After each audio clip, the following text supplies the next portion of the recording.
Cody Simmonds, 4609. Why do I have that carved on the money clip that I got at my dad's funeral, or his deathbed that the cops gave me and my family? Because not only Scott Baldwin joked around about put that in my first accounting and send it to him, and that should be evidence like that for him and Norm Miller. Cody Simmonds, 46009. It was a key to Judge Grove's retirement racketeering thing for himself. He was trying to set up using Norm Miller and the cops and everybody and Officer Grayson and Judge Reed, just in case he retired and this went on long enough for that. It was actually a thing that Cody Simmonds was saying. You were after Anne Marie Simmonds for working with Chris Peterman, because at that time Anthony would be in the juvenile department. She would have been his juvenile prosecutor at that time.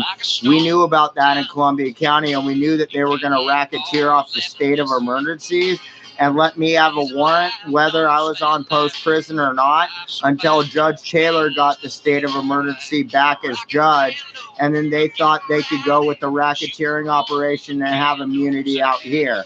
And Anne Marie Simmonds agreed to the whole thing, but she agreed to not watch the investigation going on and the prosecutors and Chris Peterman and his own investigators doing it and the police, because after that she could be the judge for it. So actually, the person I actually am after out here is Anne Marie Simmonds and Chris Peterman for making post-prison supervision deals and then letting warrants be used during contracts to try and charge the contracts after the crimes were caused by the cops, like Chelsea Clausen all the way to Free by the Sea, all the way through Crestview to Eli Newberry, all the way to what happened at the McMinimans house, all the way to down here.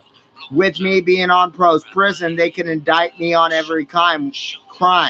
With me being off probation, they have to actually prove the indictments and prove that it wasn't them and get me on a brand new felony charge without having the luxury of having a post-prison supervision warrant run from the probation department.